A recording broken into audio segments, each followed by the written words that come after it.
welcome to my video using Kendra's card challenge number 7. I will be using the Honeybee paper pad called Autumn Afternoon, showing you a few of the pages here. It is a gorgeous paper pad, and I chose 6 pieces of pattern paper out of that paper pad, and then 2 spares to use on some of the cards if I needed to add some extra detail. The card challenge template is linked down below, and you can see here that there's 3 pages that have the cutting guides, and then there's another 3 pages that have the layout for the cards. All of them are very different and very unique, and I tend to take an opportunity to use some of the spares from previous projects that are hanging around on my desk. The other thing that I think is really important is just a little bit of planning. So here I've laid out my 6 paper choices, and I just put it in random order. And I'm looking at each of the card layouts and I'm working out, do all of the combinations of pattern paper work together? Now, generally from a paper pad, you'll find you'll get a pretty good match. But as an example, if I had the brown piece of paper and then one that's predominantly grey, those don't really complement each other as well as they could. So if I find I'm in that situation, I'm just going to shuffle the papers around until I end up with a combination that creates a really good match for all of the 15 card designs. I've tried a new approach this time for preparing the pattern paper for each of the cards. What I've done is I've lined them all up across the screen. There's 10 and then 5, and as I'm cutting the paper down, I'm just slotting it in with the correct card. I found this worked really well because I didn't need to take up all of my desk space by laying them all out off screen, and it meant that I could see that the pattern papers were going to match. The other thing is, if I'm super organized, I find that I enjoy and have an easier time compiling the cards once I've got all 15 ready to create. You can see here that what I'm doing is topping up the elements a little bit. I'm going through and putting a grey backing panel where I think it's going to suit. And for that one there, I thought the grey wasn't a great fit. So then I used one of those spare pieces of paper to do a brown backing panel. I'm slotting all the extra bits in. Now I'm looking at the sentiment elements. So I've got some banner die cuts that have been pre-cut and some rectangles and circles in my stash, and I'm just lining everything up on the card so that I can go through them one by one and then I can put them all together. Now when I actually get to the cards, I may not use these exact elements, I might shuffle things around, but it does mean that I don't have to do as much thinking later on. For the first card, you'll notice that I've got these little maple leaves on the top right hand corner of the screen. These were created using shimmer cardstock and shimmer paper scraps. So I've got a series of those that I'm going to use throughout the cards. Not all of them. Some of them I use boats and foliage and other things from my stash. But you will see quite a few of these maple leaves, and I will put the link to that down below, along with links to everything else that I've used today if it's still available. For this sketch, I did stick pretty true to the design. I've just got the 2 main pieces of pattern paper that I have layered on some black cardstock. And now I've got this little flag die. It was originally a double-ended banner, and when I cut one end off, I was then able to use that to prop up the part that was off the cardstock so that it lays nice and flat. I'm now just using my Barely Art glue and just attaching a couple of the maple leaves. I'm fussing with them a little bit just so that they line up in a way that I like. You'll notice with the card sketch that there's a giant oval in the middle. I did not use that on this card design. I do not have any oval dies and I'm not really much of a fan, so I chose to go without it for card number 1. Card number 2 has 3 of the pattern papers and each of them is layered up on black, so you can see that there's quite a bit of matting involved in this card design. I've chosen to use a large black mat at the back and then attach the 2 pattern papers. And then for the grey strip in the middle, I'm actually going to attach that to the card last.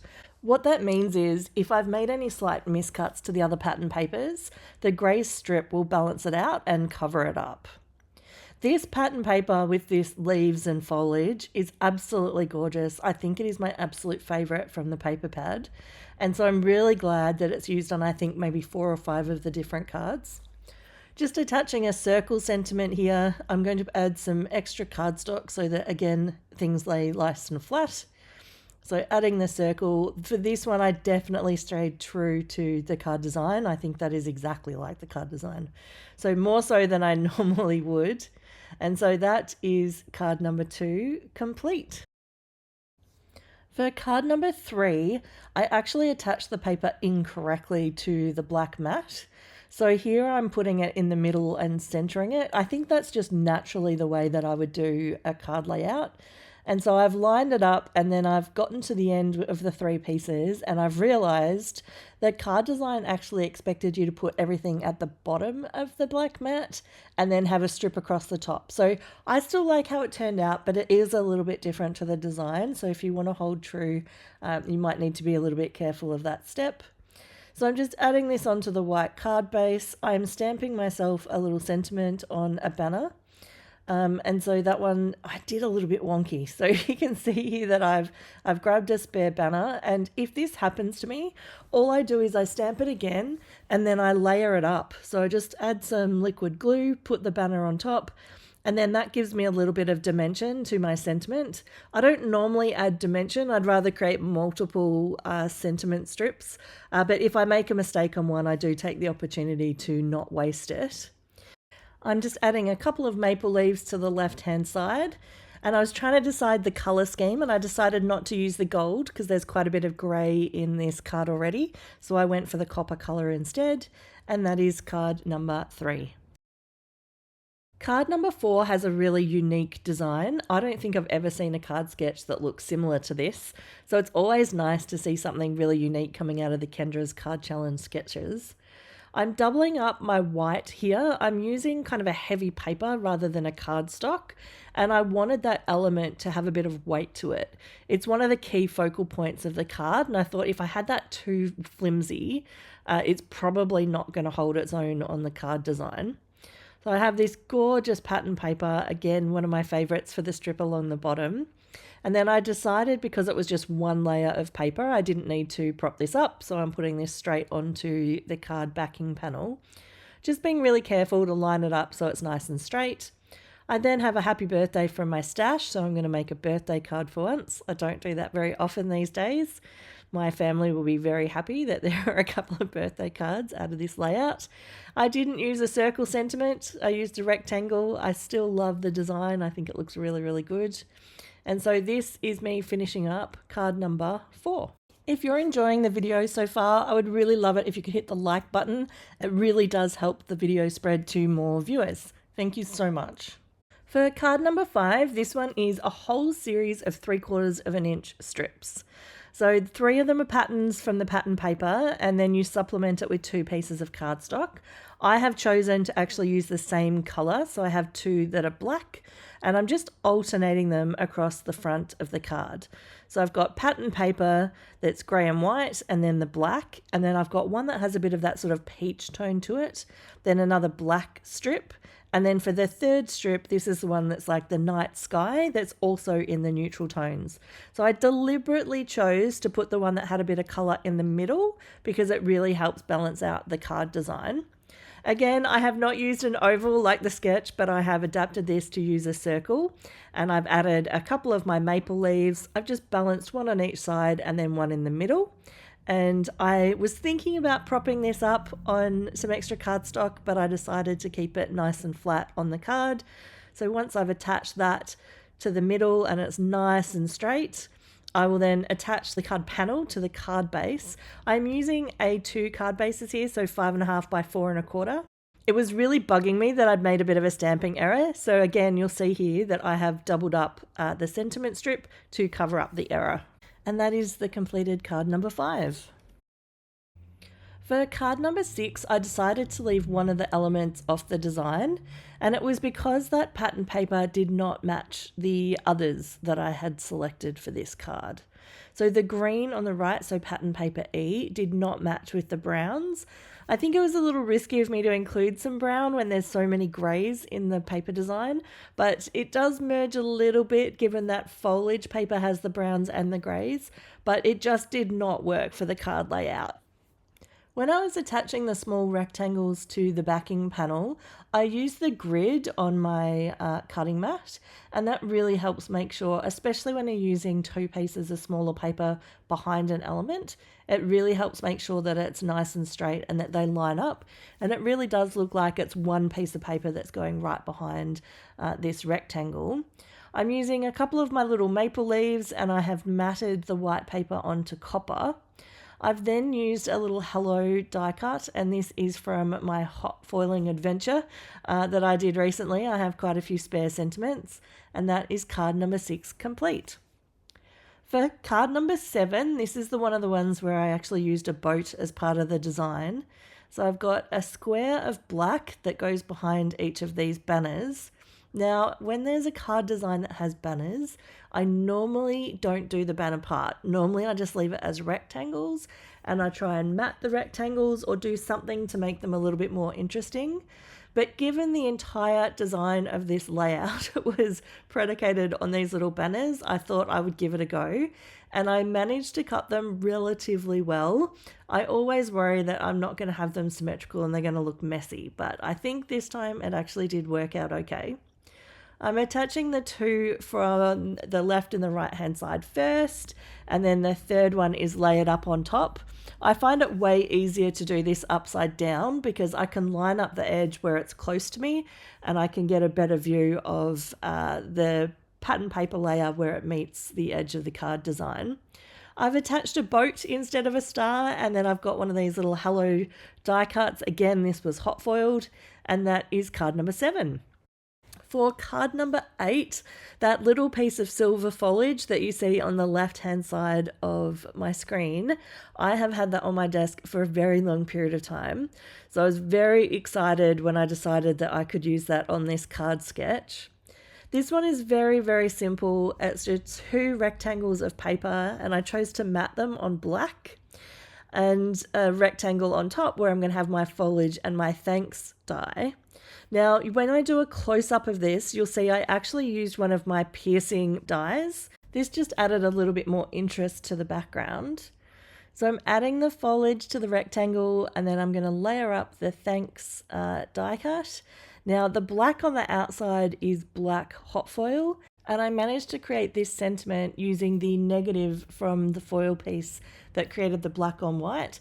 And this works really well because to me, the white thank you with the black outline is way better on this card than if it was the reverse. We are now up to card number 9, so we're a little over halfway there. I'm attaching the 3 little dots to represent those on the sketch in the top corner. You'll often see me skip these, so I'm very impressed that I managed to find some dots in my stash and put them to good use. I've again used a backing panel in a different colour cardstock, and I have done a pierced cover plate die to add a little bit of interest. The black matting here is really impactful, and it really makes that middle rectangle stand out as part of the card design. With the orange on the right hand side, I have used the back side of the paper. So it was a really sort of warm peach. And then when I turned it over to put on the ATG, I noticed there was a softer colour on the back. So I chose to use that instead. So I've got a nice little gold sentiment here and one of my leftover boats from a previous project. For sketch number 10, I have used a circle like in the card design. I'm noticing now that my circle is quite a bit smaller than the card sketch itself, but I still think that I managed to make it work. I'm not particularly confident creating little collages of images, but when I was doing these maple leaves, I just went for it. I thought, how much can I possibly mess this up? I'm going to have 3 in, colors that match and similar tones, and I'm just going to layer them up and see what happens. And in the end, I think they all worked out just fine. I tried to make sure I had a couple of different sizes, and I do think that helps balance out anything that you're going to decorate your card with. The 3 pieces of paper are all lined up to represent the card sketch, and then I'm just attaching the circle. For the backing panel, I have used another one of these piercing cover plates, and this one is a foliage one that is absolutely gorgeous from Honeybee. I really love the simplicity of this card design. For sketch number 11, I changed things quite a lot.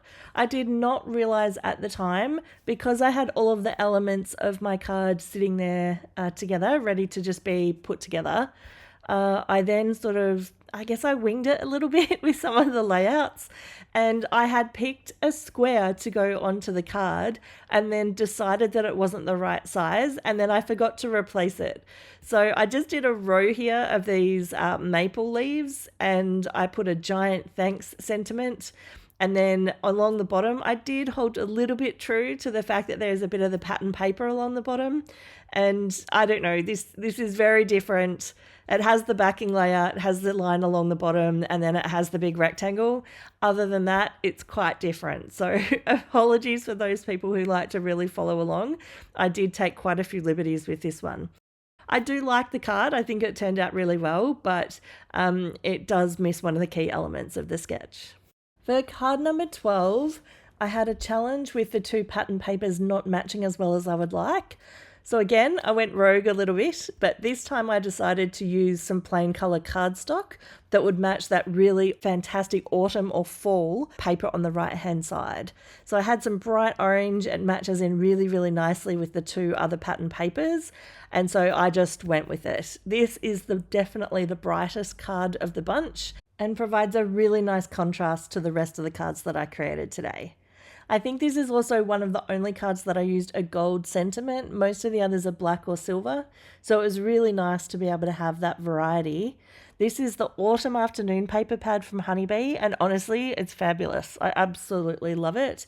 I'm not using the entire paper pad today, but I'm really looking forward to coming up with a project where I can use all of my leftovers. Speaking of projects, I've decided that this weekend I'm going to do something outside my comfort zone, and I am going to work on a mixed media project. So keep an eye out for that video. I don't know how it's going to go, but we will keep our fingers crossed that it works out well. This is card number 13, and I've previously released a video where I showed the creation of this card as part of a blog hop.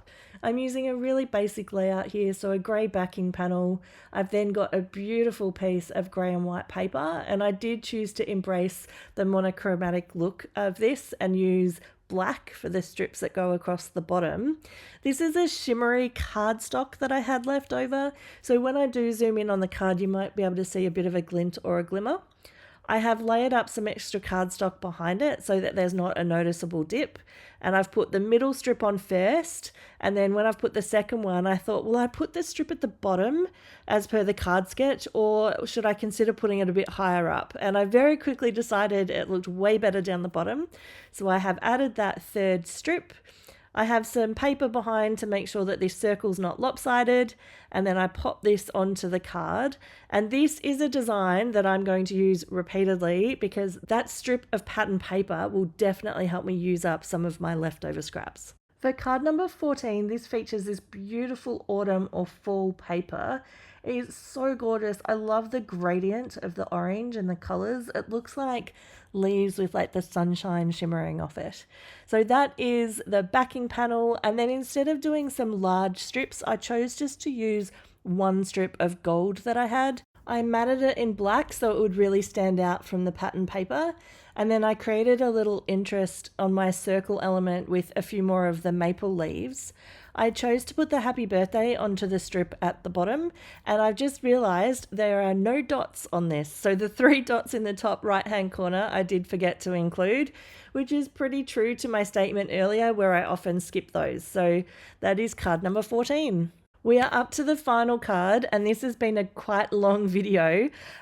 Is 20 minutes too long for a video for you? I often wonder if people have the patience to watch the whole thing. So maybe drop in the comments below. Is there a time limit on a video where you'll skip over some sections or maybe skip the video altogether? I'm super interested to know what your preference is. Now for card number 15, the intent of this was to put the 2 strips at the top and then create a scene in the bottom right hand side.